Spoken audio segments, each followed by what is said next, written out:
안녕하세요. NIBC 조윤석 목사입니다. 오늘은 요한복음 7장 25절에서 36절을 통해서 Unbelievable이라는 제목으로 하나님의 말씀을 증거하도록 하겠습니다. 먼저 본문 25절과 26절을 보겠습니다. 예루살렘 사람 중에서 어떤 사람이 말하되 이는 그들이 죽이고자 하는 그 사람이 아니냐. 보라, 드러나게 말하되 그들이 아무 말도 아니하는도다. 당국자들은 이 사람을 참으로 그리스도인 줄 알았는가? 본문에 예루살렘 사람들이 예수님에 대해서 하는 말을 통해서 우리는 두 가지 사실을 확인할 수가 있습니다. 한 가지는 이미 예루살렘의 당국자들이 예수님을 죽이려고 하는 사실을 많은 사람들이 알고 있었다는 것입니다. 단지 예수님의 제자들과 갈릴리 사람들만 모르고 있었던 것입니다. 또 하나는 예루살렘 사람들이 예수님에 대해서 참 말이 많았었다는 겁니다. 그 이유는 예수님이 진짜 그리스도인가 아닌가 라는 것 가지고 사람들이 의견이 나누어지게 되었습니다. 예수님이 그리스도가 아니라고 하는 사람들은 예수님의 출생과 성장 과정을 알고 있다는 이유에서였습니다. 27절을 보겠습니다. 그러나 우리는 이 사람이 어디서 왔는지 아노라. 그리스도께서 오실 때에는 어디서 오시는지 아는 자가 없으리라 하는지라.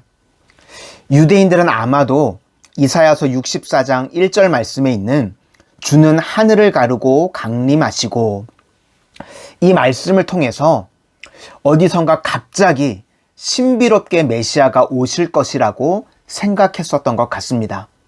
그런데 예수님은 자기들 눈으로 보기에는 출생한 것도 알고 있고 성장 과정까지도 다 알고 있다는 것입니다. 또 반대로 예수님이 메시아라고 생각하는 사람들은 예수님의 기적을 보면서 메시아가 아니면 아무도 저런 기적을 행할 수 없다고 이야기하는 것이었습니다. 예수님께서는 유대인들이 예루살렘에 올라가면 예수님을 죽이려고 하는 것을 이미 알고 계셨습니다. 그래서 동생들이 예수님을 예루살렘으로 올라가라고 하셨을 때 예수님은 가지 않겠다고 말씀하시면서 조용히 아무도 모르게 예루살렘에 올라가셨습니다. 그리고 이제 명절 중간쯤 되었을 때에 예수님께서 성전에 올라가셔서 담대히 하나님의 말씀을 선포하시기 시작하셨습니다. 유대인들 입장에서는 그토록 찾던 사람이 이제 제발로 나타나게 된 것입니다. 그런데 어쩐 일인지 아무도 예수님을 체포하는 사람이 없었습니다. 그러니까 이미 예수님을 죽이려고 한다는 사실을 알고 있던 예루살렘 사람들이 이제 말이 많아지기 시작한 겁니다. 아니, 예수님을 죽이려고 했는데 예수님을 체포하지 않는 걸 보니까 예루살렘 당국자들이 예수님을 그리스도로 인정하는 것 아니냐, 이렇게 말이 나오기 시작했다는 것입니다. 예수님의 삶을 보면 사람의 힘으로는 도무지 이해할 수 없고 믿을 수 없는 일들이 여러 번 있었습니다. 예수님께서 가버나움에 가셔서 말씀을 증거하실 때 가버나움 사람들이 이방인들보다도 믿음이 없다고 책망을 하셨습니다. 그러자 가버나움 사람들이 화가 나서 예수님을 끌어다가 절벽 위로 올라가서 예수님을 떨어뜨려 죽이려고 했었던 적이 있습니다. 사람들이 절벽 위에까지 예수님을 끌고 올라갔는데 아무도 예수님을 절벽으로 떨어뜨리지 못했습니다. 그리고 예수님께서는 그 무리들을 그냥 걸어서 빠져나오셨습니다. 또 한 번은 현장에서 가늠한 여인을 잡아다가 예수님 앞에다 놓고 돌로 쳐서 죽이려고 했었습니다. 그때 예수님께서 너희 중에 죄 없는 자가 먼저 돌로 치라고 말씀을 하셨습니다. 그러자 알 수 없는 힘이 사람들의 마음을 움직여서 하나둘 돌을 놓고 다 흩어지게 만들어 버리셨습니다. 오늘 본문에도 이미 유대인들이 예수님이 예루살렘에 올라오면 죽이려고 다 계획을 세우고 있었습니다. 그런데 어찌된 영문인지 예수님을 체포하는 사람이 아무도 없었던 것입니다. 어떻게 이런 일이 있을 수 있었을까요?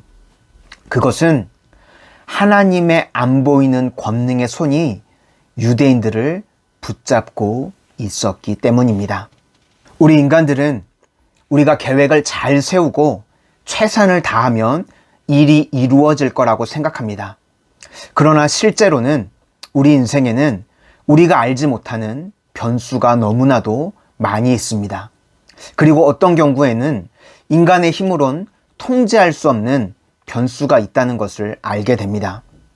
여기서 인간들은 우리 인간의 힘 말고 또 다른 변수가 작용하는 그 외에 다른 힘이 있다는 것을 알고 있습니다. 그런데 그것이 무엇이라고는 자세하게 설명을 못하는 것입니다.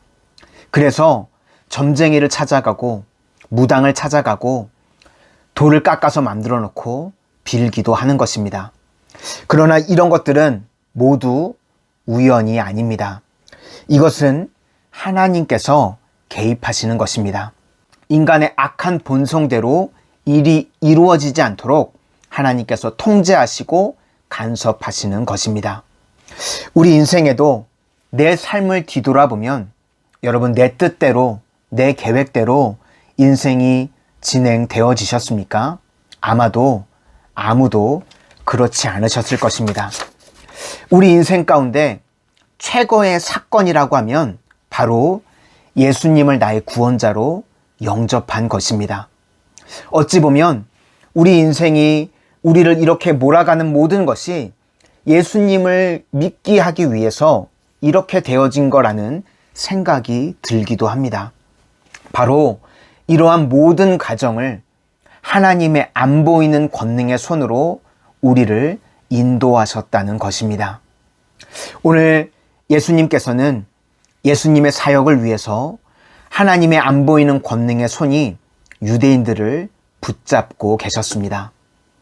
우리 인생에도 갈 길을 알지 못하는 우리 인생 가운데 하나님의 권능의 손이 우리를 인도하여 주시고 광야와 같은 인생 가운데 하나님의 권능의 손이 우리를 세밀하게 보호하시는 은혜가 임하게 되시기를 주님의 이름으로 축원을 드립니다. 기도하겠습니다. 우리 인생 가운데 하나님의 권능의 손으로 여기까지 저희들을 지키시고 인도하여 주신 은혜 진심으로 감사를 드립니다. 앞으로의 모든 여정과 사역 가운데도 하나님의 안 보이는 권능의 손으로 우리를 인도하여 주시고 우리를 보호하여 주시는 은혜만이 넘쳐나게 하여 주시옵소서. 예수님 이름으로 기도드립니다. 아멘. 요한복음 7장 25절에서 36절 말씀. 아멘. 예루살렘 사람 중에서 어떤 사람이 말하되 이는 그들을 죽이고자 하는 그 사람이 아니냐. 보라, 드러나게 말하되 그들이 아무 말도 아니하는도다. 당국자들은 이 사람을 참으로 그리스도인인 줄 알았는가. 그러나 우리는 이 사람이 어디서 왔는지 아노라. 그리스도께서 오실 때에는 어디서 오시는지 아는 자가 없으리라 하는지라. 예수께서 성전에서 가르치시며 외쳐 이르시되 너희가 나를 알고 내가 어디서 온 것도 알거니와 내가 스스로 온 것이 아니니라. 나를 보내신 이는 참되시니 너희는 그를 알지 못하나 나는 아노니 이는 내가 그에게서 났고 그가 나를 보내셨음이라 하시니 그들이 예수를 잡고자 하나 손을 대는 자가 없으니 이는 그의 때가 아직 이르지 아니하였음이러라. 무리 중에 많은 사람이 예수를 믿고 말하되 그리스도께서 오실지라도 그 행하실 표적이 이 사람이 행한 것보다 더 많으랴 하니 예수에 대하여 무리가 수군거리는 것이 바리새인들에게 들린지라. 대제사장들과 바리새인들이 그들을 잡으려고 아랫 사람들을 보내니 예수께서 이르시되 내가 너희와 함께 조금 더 있다가 나를 보내신 이에게로 돌아가겠노라. 너희가 나를 찾아도 만나지 못할 터이요 나 있는 곳에 오지도 못할리라 하시니 이에 유대인들이 서로 묻되 이 사람이 어디로 가기에 우리가 그를 만나지 못하리요. 헬라인 중에 흩어져 사는 자들에게로 가서 헬라인을 가르칠 터인가? 나를 찾아도 만나지 못할 터이요. 나 있는 곳에 오지도 못하리라 하니 말이 무슨 말이냐 하니라. 아멘.